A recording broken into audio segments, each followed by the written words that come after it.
the super admin, has the ability to control what users see across the board.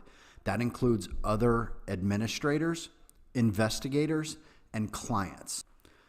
These controls are commonly known as permissions or user permissions. In the Crosstracks platform, we call them roles and access.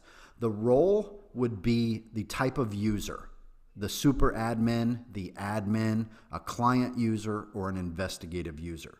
Since the super admin or the account holder has complete control over the system, there are no permissions or roles and access for an account holder. The first section that we want to go over is the roles and access for admins or administrators.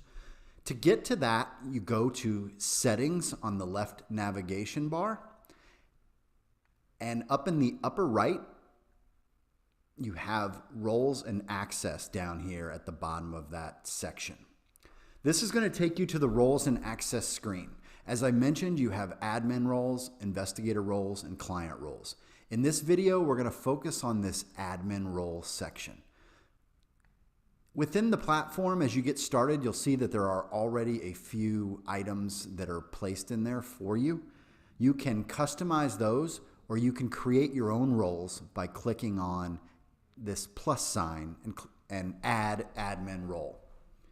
You can start from scratch and create your own, or as I mentioned, you could go in here and you can edit the name of the role. You could click on this icon to manage the access, and that's what we're going to do in this first role here labeled Limited Admin. I'm going to click on that. This information up here describes the module rights or access that you can give to a user. If you give the user a view access, they're only allowed to view the data in that particular section. If you give them create only, they're only allowed to create new items in a field or in a module. If you give them modify, they were able to view, add, and update to the module, but they're not allowed to delete. The next one is modify and delete. That gives them the ability to add, edit, and delete information. If you give them full access, there will be no restrictions of any kind. First section here is the case management. These are all different parts of the case management system. If you roll over each one of these items, it'll give you a brief explanation as to what the section refers to. To change the user access, click on the blue label and it'll bring a drop down. You can then select from the following 5, which we just went over, and change the access for a user. If you don't want the user to have any access at all, click on no access. This area down here is for the customer relationship manager, and you can give them different access for that as well.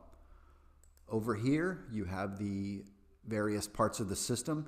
If you want this admin user to be able to access the login report or the dashboard or the chat feature, you can control all of that. Here are different settings that you may or may not want an admin to have access to. Most administrators do not want their other admin users to be able to make any changes to the plan, and in that case, you do no access.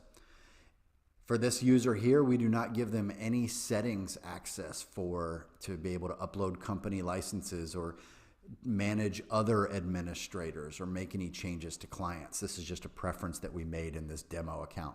Yours may look a little different, and as with a lot of the customization in Crosstracks, there is no right or wrong way to do it. Just the way that you want it done, how your business operates.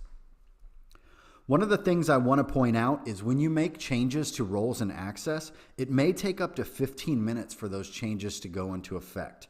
Another best practice is the user or users that you change their access rights. Be sure that they log out of the system and then log back in. One of the questions that we get a lot when talking to users is, who classifies as an admin user? It really depends on your business and how your organization is set up. Admins are typically made up of people like managers, case supervisors, office managers, people that manage other individuals within your business. you don't have to have an admin user. If you do a lot of the supervision of your employees on your own, you may not have any additional admin users. It could just be yourself. Just to recap, in order to change the administrator settings and roles and access to the case management software, click on Settings, and then over in the Users and Securities section, click on Roles and Access, and that'll bring you to the Roles and Access menu. From here, you can either add a new role by clicking on the plus sign, or you can edit existing roles that you've created. You can also edit the name of the role. If you wanted to change this from Surveillance Manager to Case Manager, you could do that. And if you ever need to delete a role, then you can click on the delete icon. Across the world. One of the ways that we are able to appeal to such a broad audience is the controls that are inside of the system. One of those controls is the Roles and Access module, which allows you to create certain parameters and permissions for different types of users. In this video, we want to go over the investigator's roles and access, and this gives you the ability to create certain permission levels for different type of investigative users. Click on Settings in the left navigation bar, and then locate the Users and Security section here on the right-hand side. The last item down is Roles and Access. In a previous video, we've covered the admin role. Now we're going to focus on the investigator role. If you have different types of investigators or multiple investigators in your organization, you can set different parameters, as I mentioned, for different types of users. For example, if you have an intern that just started with you and you don't want them to be able to delete or edit information, you could create a role, call it intern, and then set those permissions for that particular user. Then, once you create a new employee or a new investigator, you can assign them these roles inside of their profile. So you could call one an in-house investigator, you could give a subcontractor a different permission. For example, a lot of company owners don't want their subcontractors to be able to identify or see client information. You can certainly do that. So once you have a role created, you can do three things. You can edit the role name. You could go over here and say, I want to call this Investigator 1 or Investigator 2. You can go in the middle icon and click Manage Access, and we're going to do that here in a second. The third option you have is to delete a role. If you want to delete a role, be sure to remove that role from any active users prior to deleting it. I'm going to click on Manage Access for this default investigator. That's going to bring us to the Investigator Access screen where you control the permissions.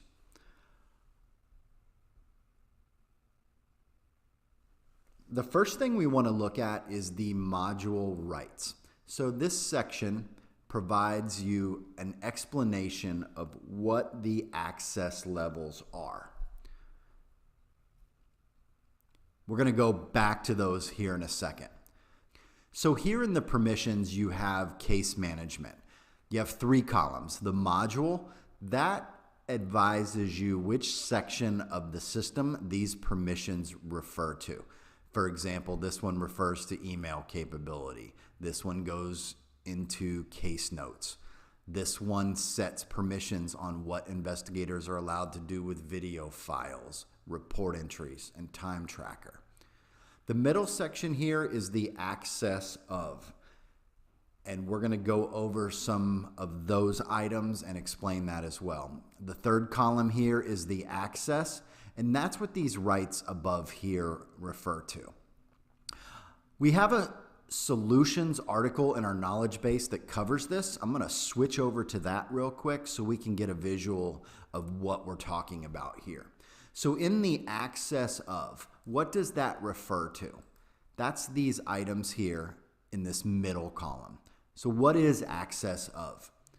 If you change the permission to own, that particular user can only access items that they created or that belong to them. If you change it to the admin, That user can access items that are created by an administrative user or items belonging to an administrative user. With the Investigator Access, they're able to access items created by any investigator or items that belong to any investigator. If you give them the client access of, that user can then see items that a client could see. If you want to give them full access, you can do that as well. Now, the access level over here, what are we giving them access to? In this situation, we would give the investigator full access to everything that they create or that are associated with them in billing and expenses. Let's go back over to our article here. What does the access provide an investigator? What do these settings refer to? If you give them view access, it allows them to only view information. If you give them create only, it does just that. They can only create. They can't update or delete. Modify allows them to edit information, but they cannot delete. If you want to give them delete capability, then you would give them modify delete permission. Full permission, of course, gives them just that. They're able to do all of these things above, and there are no restrictions on what they can certainly do. Let's go back over to our access and figure out how we change these. So this permission here, as I mentioned before, is in regards to the investigator's own billing and expenses. If you want to change their access, just click on it and you can go and change that from the drop down. As you'll see here, not all of these permissions that we talked about earlier are available. It's just because they don't apply to this particular section. In this situation, they are all available, but you won't see these sometimes because they just don't apply to that particular permission. A perfect example of what I just described is the case detail screen. You'll give the investigator 3 permissions when it comes to the case detail screen. You either want them to have no access, to be able to view it, or to have full access. In this situation, modify and modify delete or create only just simply don't apply. Once you pick the setting permission that you would like for that particular item, click the check mark and that will be changed. Now, one thing to keep in mind is when you do change permissions for a user, it may take up to 15 minutes for that to take effect. And what you want to do is ensure that that user logs out of the system and logs back in. I'm going to go over another one. This investigator, when it comes to email, I want them to be able to have no access to emails that are created or associated with administrative users. So I'm going to go in and I'm going to click no access. I also want them to be able to only see photos that they upload. I'm going to go here, choose the own line, and I want to give them view access. I don't want them to be able to delete photos. So for admins as well, I'm just going to give them view access for all of these items.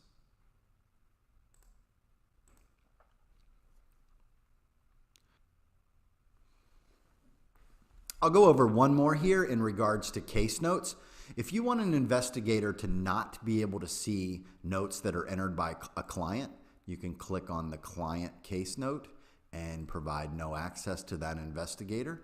If you want them to only be able to view notes that were entered by an admin, click that and view. Let's say we want them to have full access to their notes and the notes of other investigators. We would leave those both at full. So just to recap, the investigator roles and permissions, we clicked on settings. Then we chose roles and access for users and security. If we want to add roles for investigators, we can do that by clicking on this green plus sign here in this middle section. Here's a list of roles that you can assign to investigators in their profiles. And we want to go over one more thing here. In the investigator's profile, We're going to click on investigators. We're going to view the investigator list. We're going to pull up an investigator's profile. Down here at the bottom of the investigator's profile, you'll see we have the roles field, and you can select from those roles that we have added in our settings screen. With any investigator role, you can edit the name by clicking the edit icon. Click the middle icon to manage the role access, and click the trash can icon to delete.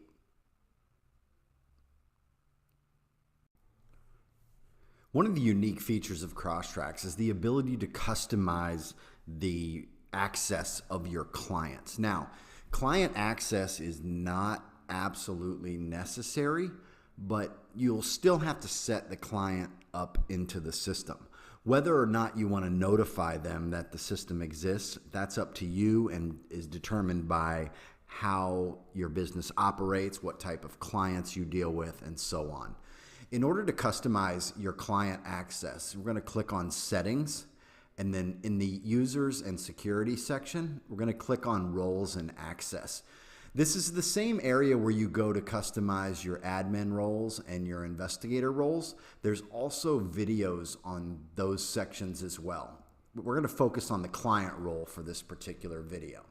So just like all the other roles, you can edit the role name. If you just wanted to call this main client 2 or something like that, you can change the name.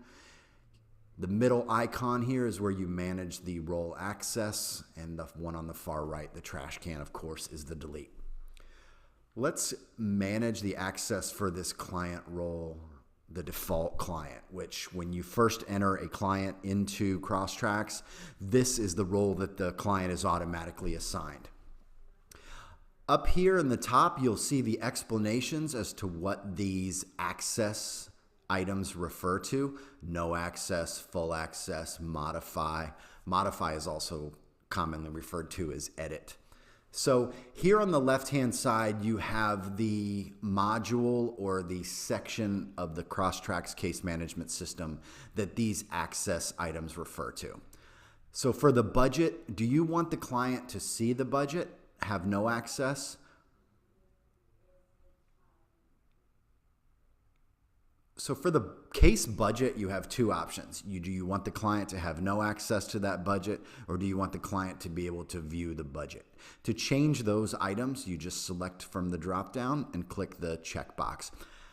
As part of best practices, most investigators do not allow their client to see a case budget. There's many reasons behind that. The client could log in and see that a portion of the budget was used, and you just really don't want to get into discussions with clients. So most of the investigators that use the Crosstracks platform do the no access for client budget. Case detail screen, you can allow the client to modify, have no access, or view. Same goes for case notes. The files, whether they're audio, documents, photos, or videos, have a little different access level. You can give them the ability to view, have no access at all, or be able to modify and upload. If you don't want the client uploading video or photos, then just give them view access. The next one is report entries, and that is a view or no access. If your investigators are doing report entries inside of Crosstracks, you probably want to designate this as no access to this client. You don't want them to go in and see a half-completed report or maybe a time entry that's not fully done. So really depends on what you want to do, but we recommend the no access for report entries. Now, how does this apply, or how do you apply this to a client? Click on Clients. We're going to go to the Contact List, and we're going to click on this James Brown client. Down here, you'll see the role, and you'll see that down here you have the role field, and there are the 3 roles that are available in the system. You can select from each one of those 3 roles. Now, going back to the settings for those particular roles, I'm going to click on Roles and Access again. If you want to add a role you can click this plus sign here up in the upper right. Now, when would you want to add a client role? Well, if you have a full service agency, for example, you're conducting all types of different investigations, you may have different roles for different types of clients. For example, you may want a domestic client to be able to do absolutely nothing in the system, but you want to give them access to view the case because that makes them feel better. You can certainly do that. So you may give a domestic client different access than you would an insurance client. You may give an attorney different rights than you would give a corporate client. So you can certainly do that, and there's all kinds of options available for you with clients, investigators, and admins. As I mentioned before, there are different videos for each one of these sections. So just to recap, you're going to click on Settings in order to manage the client roles. You can add a role by clicking on the green plus sign. You can edit the role name by clicking on the edit icon. The Manage Access icon is in the middle. You can delete a role by clicking on the trash can. Before you delete a role, you'll need to remove that role from any active users. In order to apply those roles to clients, click on the Client tab, Contact List, click on the contact you want to apply the role to, and down at the bottom you can select Down at the bottom of the client's profile, you can select the appropriate role that you want them to have.